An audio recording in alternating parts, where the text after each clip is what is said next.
Hello, everyone. Welcome to On the Move, a show where we share transportation, sales, and marketing success stories. I'm Jennifer Karpus Romaine, Executive Director at the Transportation Marketing and Sales Association, which is a trade nonprofit educating and connecting marketing and sales professionals in transportation and logistics. And today on the show, I have Lori Kincannon, who is the Chief Revenue Officer at McKinney Trailer Rentals. How you doing, Lori? Welcome to the show. I'm doing great. Thanks for having me. Of course. I'm really excited to have you on the show. And one of my first questions is always like, hey, tell us a bit about your career journey. And we were talking earlier today before you jumped in that the Chief Revenue Officer, congratulations, brand new title. Yes, So let's thank talk you. about your career journey and what got you to Chief Revenue Officer as of today. Well, I've had a long journey, and I think I started at a little seafood company in downtown Seattle many years ago. But I learned a lot there. It was a Japanese company, and so lots of processes, lots of learned respect. We learned the value of time because they were very regulated. So I learned a lot there. I worked there for about 12 years, and then I moved on to a company that probably everybody knows a little bit about, Pokemon cards. Oh, yeah. Yeah, so I worked there a year. This company was called Wizards of the Coast, and I introduced them to trucking. They used to fly all their cards everywhere. So I was kind of a hero for a little while because I saved them lots of money because we put the cards on trucks instead of air freighting. So that was kind of fun. Then they were sold to Hasbro. So I was really only there a year because they moved their operations back east. And then I went to work for a competitor, PLM Trailer Leasing, and kind of started the whole trailer part, learning about every single thing about a trailer. The branch was like losing money, so we pretty much it was me by myself. So I learned how to kind of run everything from operations to cleaning the bathroom to falling out of trailers because I'd have my high heels on so I could go see customers in the afternoon, and I'd have somebody picking up a trailer in the morning. So I fell out of a lot of trailers, but I kind of learned everything.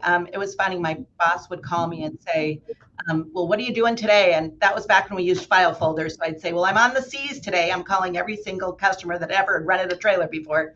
So I got through the Z's, and we ended up being very successful. I worked there for about six and a half, 7 years, and then on to McKinney Trailer Rentals. So as I got there, it was a big change for me. So I kind of went back to just account management. And when I went in, the president of the company said, well, I have no job for you with your experience. So you'd have to come in. I took a pay cut and just did account management for a while. And it was kind of a risk. It was difficult. I had 2 kids in college, and it was hard, but I learned a whole bunch, and I kind of felt like taking that risk would get some reward someday, and here I am. So it's been great. And here you are, Chief Revenue Officer. And I love it so much. One, because it's always great when you work hard and you get promoted. But I feel like as sales and marketing people, especially, we're not looked at often as like, oh, the money people. When we Right. should. We're following trends. We're paying attention. We're in charge of revenue growth, all of those pieces. And so how do you think your experience as, I want to say you were like senior VP of marketing and sales last week. That was your previous, all of that work in sales and marketing and being in that role previously. How do you think that has helped you become, Chief Revenue Officer now? I think it just gives you a really good vision of, how revenue is generated, where it comes, and what effect, marketing or sales or pricing or anything can have an effect on your bottom line. So, every single, transaction that you do, whether it's, making a sales flyer or giving a customer a discount, for a volume or whatever, every single thing affects your bottom line. So I just think learning that, everything from, walking into a customer and them saying they want a big discount to the whole marketing side of it, I think it really helped me learn everything and kind of see that effect on being profitable. Awesome. And you've been at McKinney Trailers now for more than 16 years, which is quite a feat. I love talking to people who've been at companies for a really long time, because I think to have a tenure at a company that long typically means that you're able to grow in your career, which we're witnessing right Right. now. And I want to talk about the why. Like, have you felt comfortable staying at a company so long? How have you been able to grow? What has McKinney done to help you be successful and want to stay there? I think McKinney's very unique. It's family-owned company with a great executive team, very tenured. I think everybody on the executive team has worked in other positions first and all been promoted from within. So I think that's super encouraging to anyone. In fact, many people after my promotion was announced, that was their comment, was it's so cool to see somebody that they know worked really hard and worked in a lot of different positions and has been able to get to the level that I am. So I think that the management team looking at people and what we do within and wanting to promote from within and encouraging, they love to hear what the employees have to say. They're very approachable. You can sit down with an owner or the president of the company at any time, and they want to hear what you have to say and what your opinion is, and you do feel like you're heard. So I think that that's been very great for me personally. I think that definitely is really impactful when you feel like your opinion and your voice is heard. I think a lot For of sure. times that's all people are looking for, and it's not always the thing that we Yes. get. So, Yeah. and I do think a lot of companies right now are dealing with the cost of attrition and what that looks like when their employees leave. So, do you have any advice for companies that might be looking to grow more tenure in their team? I think that we try to make sure, obviously, people that are at a branch, aren't able to work from home. We do allow, like, our back office people and our corporate office, they can work from home 1 to 2 days a week, but we encourage them, and promote that teamwork when they're in the office and making sure that everybody's all there at the same time to work together and to throw ideas. And then we're very flexible. We want people to, work together in teams and not only doing, be cross-trained, but doing whatever makes sense for the company. So I think a lot of times people get so focused in their one position and, I work in billing, or I work in sales support, or I work in marketing. Our people are cross-trained in absolutely everything. So they can do anything at any time. And I think they revel in that, being able to, work outside the box and learn about the company. We also encourage, customer appreciation events. We still do holiday parties. We still give all our employees, every employee that starts at McKinney gets a welcome box on their first day. And, it's not a lot, but, it's something, some shirts and some hats and some coffee mugs and, the swag. So they feel like, when they're nervous on their first day of work, they have something to say, welcome to McKinney. We're glad you're here. And then we just continually try to, be good with people and to care about their feelings and be flexible and, making sure they have a good work-life balance. I make sure that when I go down to the corporate office, I'll go down, once a month, and I walk around the office and talk to everybody in accounting that, have their noses in their computers. And I say, how are you doing? And, how's your family and what's going on? And I think that it helps, because I think all our executive team does that. I think many people will tell me, that's the first time that I've ever had the president of the company, ask me about my family, or, they feel like that they have, their face. It's not just a person, sitting at a desk. So I think that makes people feel good. I love that. I think it's we're talking about, employee satisfaction and making you feel a part of the team, and something as simple as a welcome backs can really do that. I love swag, so I'm always going to be in favor of that. And even, yeah, like, I think that's something that when we started to have more remote employees, that kind of went away. But I almost feel like it's more important, if you're not showing up in person every day, to still feel connected. Like, I like what you said. Oh, obviously there's some people that have to come to work every day, Right. and there's Right. people who have the luxury that they're able to work from home, but we still, when we brainstorm, we get together and we have these conversations. I think being able to navigate that in a really productive way is important. I For sure. know, a lot more people are coming back in office, and a lot more employees still want to be not in the office. And so I think in those conversations, it's important to think about, why are you moving people back? Like, I'm married to an engineer. He is quality control. He has to go to the plant every day. Right. Right. He can't work from Yeah. home. I don't work anywhere but home, unless if I'm traveling for a trade show. And so Right. our jobs have always been different that way. But he's never been like, oh, I wish I could work. Well, he's just one of those people who isn't productive Right. unless he's like at the Yeah. office. Yeah. And I think that that's important. Where, like, for me, I can get really, really distracted if I'm working with other people. Or, like, I was a writer for the first half of my career, and being in an office and people coming into the office and even saying hello to me could just completely ruin the flow of work. And so Right. I wanted to come, like, can I have meeting days and come into the office and go to the meeting so we can brainstorm? But the days where I need to sit and focus and write, like, please let me be home. It's not because I don't want to be productive. It's because I do want to be Right. productive. I want to Right. sit and I want to be able to, like, blast my music if that's what my brain needs that day, or like Right. watch my trashy TV shows in the background if that's what I need to be the most productive. But that Right. can, ruin other people's production. So, but I think, like, that's always my advice to companies, is, like, really think about why you're making these decisions. Is it really, okay, did you see productivity go down because people went home? That's a different thing. And is it Right. because they then don't have the equipment that they need at home? And can you help that? Or, I think it's important not just be like, oh, nope, it's time to move back, or it's not, really thinking through who needs to be Right. there and Right. why. And being flexible, even when people are in office, we try to just make sure that everybody knows that if they need to leave, if they have a family thing, that, they feel comfortable doing that. So I think that helps. Yeah, I think that's incredibly important. Like, being just understanding of what people have going on.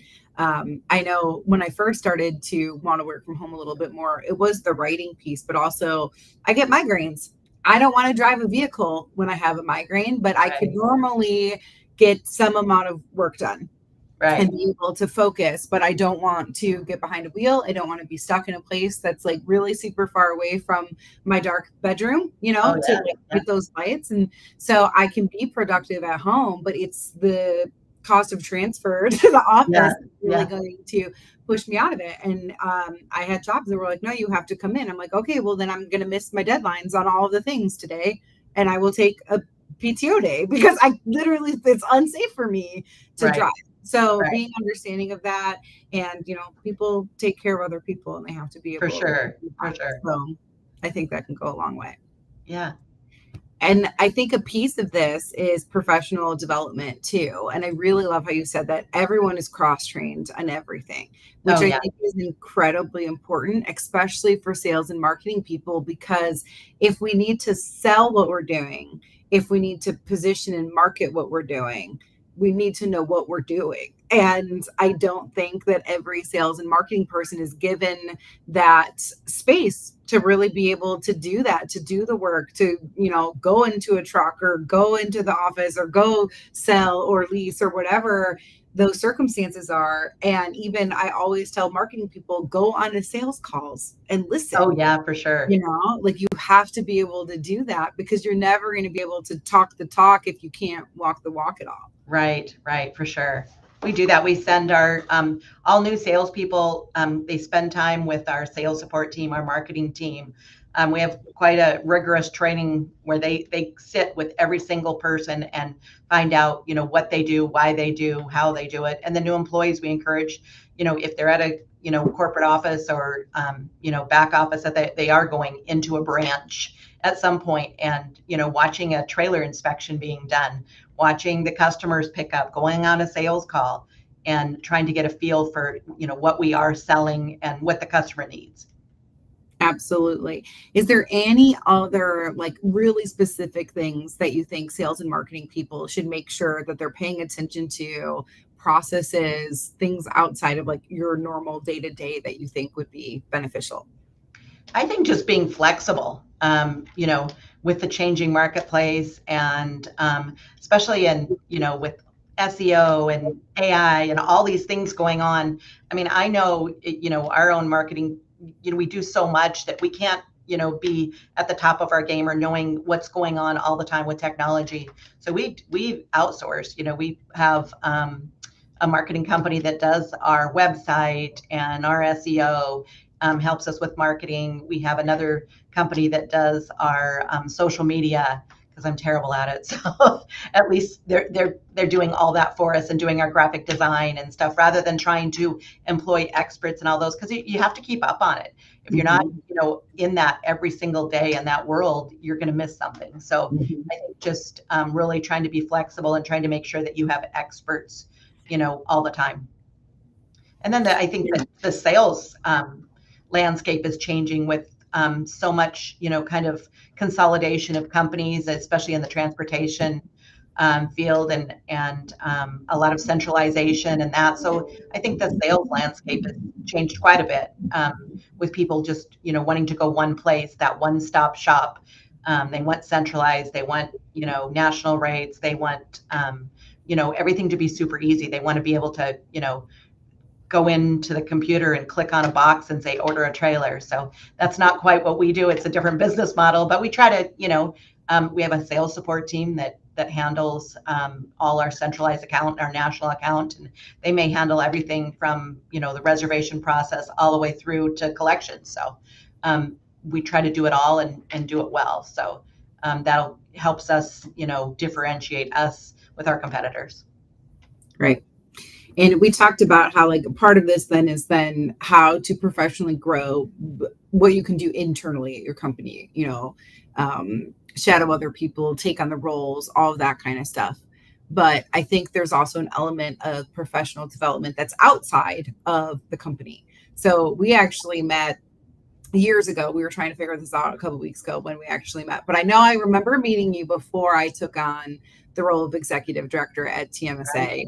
And you then, when we worked together, it was at the Transportation Club of Tacoma luncheon in earlier this February, which was an amazing opportunity for me to be able to come and talk about things that are going on. I was the guest speaker because you invited me, and it was amazing. And you are a past president of the Transportation Club of Tacoma. I have it written on my face too, and I'm like, don't mess it up. And I do. No problem. But Transportation Club of Tacoma, and you're past president, and you are involved in TMSA. You have other things going on. Why do you think this type of engagement is important, being active in different transportation groups and engaging in the community?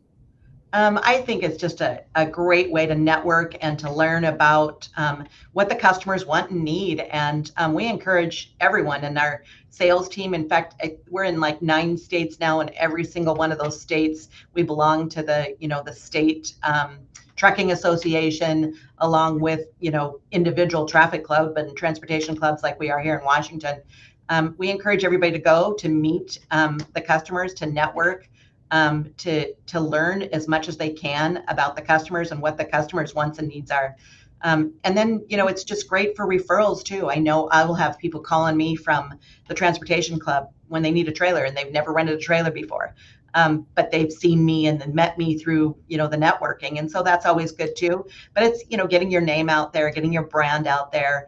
And just the fact too, that I think people see that your company's involved, along with, any community involvement. Most of the organizations all have their charity events that they sponsor or involved with. And that's where I can, get that side of it, that because I work so much, I don't have a lot of time. So I'm able to do that through these transportation organizations. And I think it's good. McKinney's been a huge advocate for giving back to the local communities in which we serve. So we try to encourage our employees and others to be involved in that.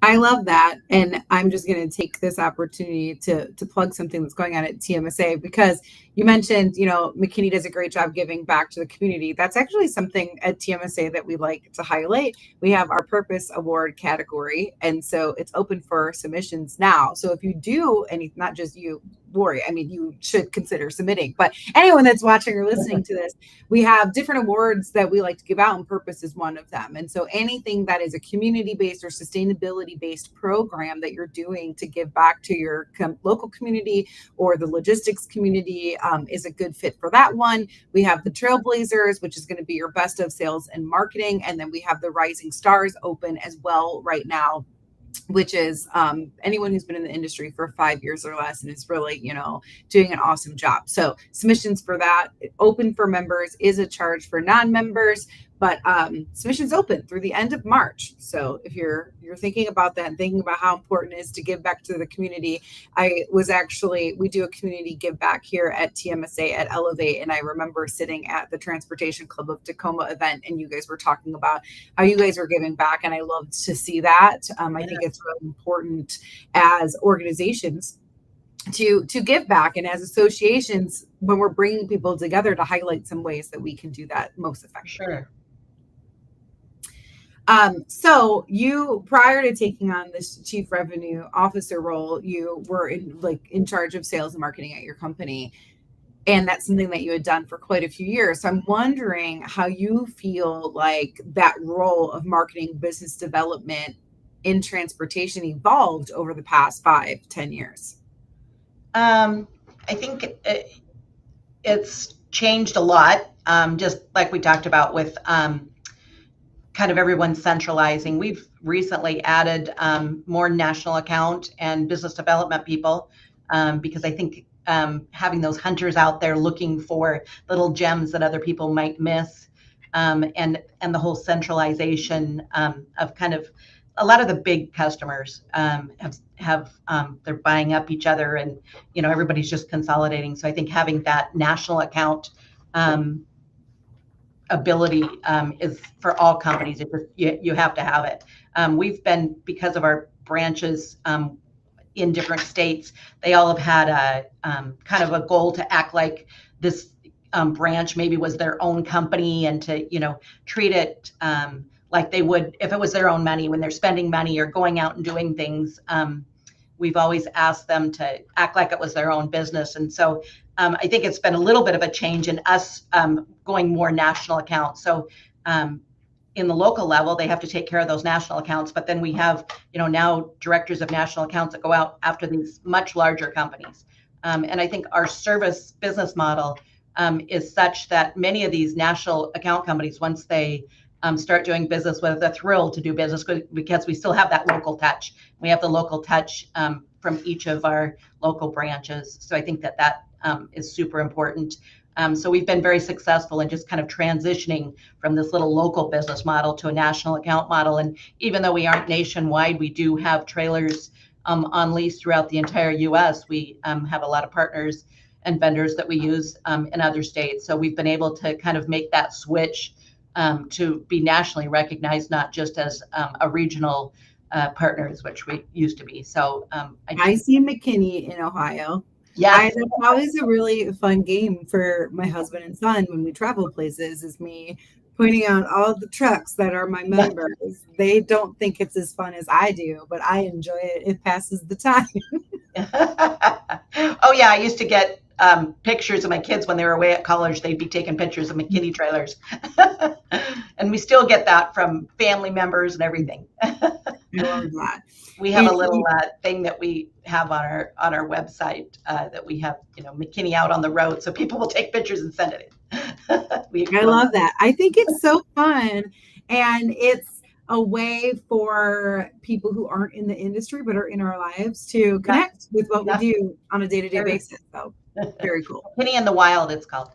Yes, McKinney in the Wild. And so when you were in that role, you oversaw both sides, the sales and marketing. And I think that's important because there can be frictions if these departments aren't working together, which happens at a lot of other companies. Right. I think having them report up to one person can help create that to be less siloed and more connected, especially at the end of the day, you're sharing revenue goals. The goals of sales and marketing is to make money for the company. It's just you're doing it and you're in a different part of the funnel or whatever. So do you feel like that structure really allowed your teams to be more nimble? And I do think the cross training and what you described earlier in this interview probably really helps with that as well. Yeah, for sure. And I think just as a small company that's grown so much over the years, I think that everybody kind of knowing everything, it was just a natural transition for us to kind of have that all under one umbrella. And I just think it works really well. We, do kind of quarterly executive meetings and meetings with our VPs, and we kind of just all sit in one room and talk about, where the company's going, where should we move next, where should we open a branch up, what's working and what's not. So I think having that all under one umbrella where everybody feels like they can, tell everybody what's going on and what they think and then be heard. And we will, sometimes be hashing out, what we agree with and don't agree with, and go, sometimes we get to a point where it's, okay, we're going to table this till next time. And other times we're like, done, we've checked it off the list and we get stuff done. So I think that's in any company, has those issues, but boy, having that chance to sit down all together and hash everything out and get everybody's opinions. And, it's just a free flowing, meeting where we can make sure that everything's addressed, any issues we're having, or, what do we want to do next? Where do we want to go? So we're looking at other areas right now to move into with, hopefully we'll have somewhere in Chicago by second quarter. So that's pretty exciting. Very exciting. And you've mentioned a few things throughout this interview about trends that you're seeing, how McKinney is growing, what you guys are doing, how you kind of have that more national footprint, even though that's not, where you started. What other types of trends are you seeing in the market? Is there anything that you really think that people should be on the lookout for? I think a lot of the small trucking companies are still struggling. Some of them going out of business, which is really sad. I'm a little concerned over, possibly upcoming tariffs and what the, cost of steel and equipment is. And, I don't want to raise prices. I don't want to have to do that. So I'm hoping all of that gets rectified pretty quickly. And looking forward to more smooth sailing coming up, but it might be later this year. Well, thank you so much for coming on the show today. I have one more question for you that I ask everyone who comes on the show. And that's, if you could go back in time and advise a younger Lori anything, and this could be personally or professionally, when would you go back to and what would you tell her? Probably I would try to be a better advocate for myself. So I think a lot of times, through your career, you're just always, trying to do well, trying to, help your department, help your company do well. And I think just trying to be a better advocate for myself. I had a mentor of mine, a very wise man, that said, you're the only one that's, looking out for you. And you need to be responsible first to your family and then to your career and you personally. So ask for what you need. And I think that was so true. And that really hit, it hit with me, because I don't think I'd ever, gone and said, this is what I need, or this is what I want. So, and I think kind of as a mom and a woman in a, kind of male dominated field, you kind of get to that where you're just going through the motions sometimes. And so I think I would tell me to be an advocate for myself and ask for what I need. I think that's great advice for younger Lori and for anyone today. I think no one's going to look out for you the way that you will. Right. And we have to, it's not being conceited or self-centered to make decisions for yourself and your family and for the betterment of yourself, because no one else is going to be doing that. Right. So right. I think that's really great advice. Well, thank you so much for coming on the show today. Next week, we will have an episode with Kyle McNutt, and we'll be talking about all things video production and giving away some tips on how to do it effectively. What does AI have to do with it, and all of the good things. Really excited about that. And if you want to hang out with me or Kyle or Lori, you can come to Elevate June 8th through 10th in Austin, Texas. We have our keynote announced. She's talking about not just storytelling, but story selling and how to tell the right story at the right time to the right right people, because if you're not doing that, you're missing opportunity. And we are announcing our breakout speakers in the upcoming week. So definitely want to check out that page, see what's going on. I will pull up this too, so you can look at the website if you don't want to scan. It's events.tmsatoday.org. But thank you so much for coming on the show and being with us here today. And thank you for being such a supportive member of TMSA. It's always good to chat with you, Lori. Thank you. All right. Thanks. Bye-bye.